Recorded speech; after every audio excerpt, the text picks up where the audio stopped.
Привет, друзья! С вами Антон Больших и мастерская Антоха Гараж. Продолжаем наши будни мастерской, и у меня за спиной 1.400 12 года и 650, которая приехала к нам на обслуживание из Белгорода. С 400 у нас все немножко подвисло. Тут у нас довольно деликатная проблемка, необычная очень. Ну как необычная, иногда случается, но очень редко. Тут проблема с резьбой на коленвале. Человек полез обслуживать вариатор сам. Мне вот сказали, что GoPro не фокусируется сама, поэтому уж извиняйте, если видно плохо, но здесь все очень плохо с резьбой. Вот так вот выглядела гайка. Он кое-как это все затянул, доехал, но гайку сюда не накрутить. Мы будем пытаться прогнать резьбу. Если это получится, то хорошо. Если не получится, то будем, наверное, менять половинку коленвала. Уже, кстати, не первый раз. Несколько раз уже менял половинки коленвала на 44-х кузовах после раскрученных гаек с разбитыми шлицами. Ну, такое неприятное мероприятие. Ну, или половинки, или коленвала, соответственно, в зависимости от того, что есть в наличии.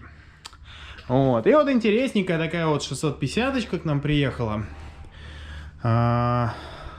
Тут она приехала из Японии. Я так понял, уже несколько лет она в России. В Белгороде живет. Как-то у человека ломался варик, он куда-то в Москву его отправлял, сам его ставил. И вот сейчас решил пригнать ее на полное обслуживание.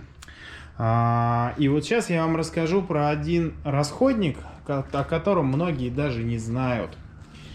Все началось с того, что у него развалились подшипники в колесе. И он обратил внимание на раздолбанные вот эти вот цилинблоки в колесе. Почти никто никогда не обращает внимания, и заканчивается это все обычно какими-то разрушениями в этом районе. А тут человек заметил.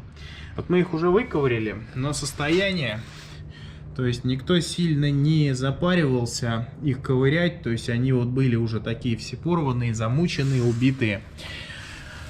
Плюсом ко всему здесь... Ну, тут и намазали смазки килограмма при замене подшипников. Мы вот сейчас их достали, чтобы это все вымыть как следует. Вообще сейчас колесо целиком отправим в мойку, потому что тут накидало смазки, пока он доехал из Белгорода, собственно, после замены как раз-таки сайлентблоков. И подшипников, вернее. И тут проблема в том, что... Сейчас я попробую найти свет. Короче, вот так вот выглядит редуктор. Здесь все в масле. Вот тут вот следы чистого масла. Потек какой-то из сальников оси. Очень интересно тут тоже. На оси, на вот этой, на самом деле же два сальника. Многие почему-то меняют вот этот большой, а про второй даже не задумываются. А ведь вот здесь вот втулка в крышке и... ось, которая вращается, на которой, собственно, шестеренка, которая передает дальше момент, она же вот здесь тоже уплотняется сальником. И вполне вероятно, что вот эта течь, учитывая, что масло в центре, вот этой вот шестерни со шлицами, возможно, это течь как раз-таки внутреннего сальника, и оно протекает через вал. Плюсом здесь не в идеале подшипники маятника. Сайлентблоки, прямо скажем, так себе. Пробег 65. Ну, все тут как обычно. Все болтается очень серьезно. Вилку 35 тысяч как минимум не обслуживали. Вот человек 35 тысяч проехал на нем, как купил. Ну и предварительно согласовали мы такие работы, как сразу же мы снимаем редуктор, меняем в нем все сальники, меняем подшипники маятника, перебираем вилку, меняем сайлентблоки мотора, ну и попутно, может быть, найдется что-то еще. Я вот тут предварительно приготовил запчасти. Ну, соответственно, сайлентблоки мотора, сайлентблоки колеса, прокладка крышки редуктора, 3 сальника, подшипники маятника. Все это будет меняться. И... будет мопед в порядке. Еще мы заменим здесь глушитель на оригинальный. Человек очень попросил. Мы нашли глушитель у себя хороший, чтобы было все вообще по красоте. И суппорт задний мы будем менять корпус. Тут его вот так вот по-извращенски снимали, дубасили по нему молотком. Я уж не знаю, в каком состоянии это ухо. Но, в общем, суппорту досталось. Короче, мы это будем тоже потом восстанавливать. И, наверное, я тут пересматривал свое видео по ремонту задних суппортов. Что-то оно в каком-то очень плохом качестве. Почему-то iPhone у меня в мастерской очень плохо снимает. Я думаю, проблема со светодиодным освещением, оно очень засвечивает. И я думаю, что мне надо будет в ближайшей перспективе переснять это видео в более хорошем качестве. И уже, так скажем, с новым опытом, спустя, ну сколько, год прошел или 2, не знаю даже. Вот, в общем, тема с ремонтом задних суппортов, она жива. Мы их активно делаем, практически на потоке. Вот, поэтому обращайтесь, спасем ваш суппорт, все сделаем. Вот, сегодня уехала, кстати, 650-ка с пробегом 17 тысяч из Японии. И вот какие у нее были подшипники в заднем колесе. То есть люфтик на начальном этапе я сразу же определяю, сразу же приговариваю подшипники. И вот здесь явно видно, что один более ржавый, второй менее ржавый. Вот так вот выглядят заводские подшипники. Там стоят НСК. Вот, с пыльником с одной стороны и с вот такой вот желтой смазкой. Вот, собственно, такая вот тема. Кстати, вот с него фильтр варика родной, рассыпающийся.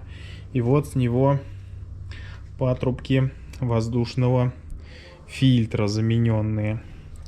Вот такая вот тема. В мопедах, которые приехали из Японии, надо на них обращать внимание. Обратить внимание можно только разобрав пластик, сняв фронтбокс. Вот, кстати, колодочки тоже не очень ровно сожранные, но еще люфт в суппорте не очень большой, не стали пока трогать. И почему-то, ну, стоят уже не родные Daytona. Вот, здесь у нас также есть проблема со сливной пробкой двигателя. На вот этом скутере она подтекает, там что-то с резьбой. Будем, в общем, все делать, все приводить в порядок. Кстати, я не знаю, какой пробег, но посмотрите вот сюда. Задние щеки. Тут, ну, передний варик еще относительно более-менее, он не очень много прошел. А задние щеки тут прям очень серьезные. Вот так вот это выглядит. Вот примерно, надеюсь, на камере видно. Какая выработка. Я думаю, миллиметра 3 здесь как минимум. Ну и такая же, соответственно, с другой стороны, на другой щеке. Вот эти щеки только замена. Тут ничего не сделаешь, и все вот эти любители что-либо проточить. И это еще не самый плохой вариант. Все любители что-либо проточить здесь нервно курят в сторонке, потому что если это проточить, то мопед не поедет вообще никуда. Вот. Какая-то такая примерно ситуация. Ну, на переднем тут тоже есть какая-то выработка, но явно она меньше, причем раза в 3, чем на задних щеках. Задние щеки здесь куда более критичны, нежели передние. Ну, пока надо решить проблему с коленвалом. А потом, может быть, мы предложим человеку последние оставшиеся у нас щеки. Есть у нас еще, по-моему, оригинальный комплект. И вот с изготовлением щек у меня тупит фрезеровщик. К сожалению, он перегружен. Ну, стараемся, ждем и надеемся и верим, что время у него появится. Вот. Такая вот ситуация. Сегодня от нас уехала Цешка. Я про нее отдельное видео снял. Со своими рассуждениями, возможно, очень спорными. Буду ждать вашей обратной связи. С вами был Антон Больших и мастерская Антоха Гараж. Очень большое спасибо всем, кто поддерживает мой канал. Это можно сделать на любую сумму по ссылочке в описании или в закрепленном комментарии. Очень большое спасибо вам. И если кто-то хочет, если вам нравится то, что я делаю, вы можете перейти. Вот. А так, в общем, не забудьте поставить лайк и подписаться. Это очень большая награда для меня уже, потому что это дает мне понять, что то, что я делаю, вам нравится. Всем пока!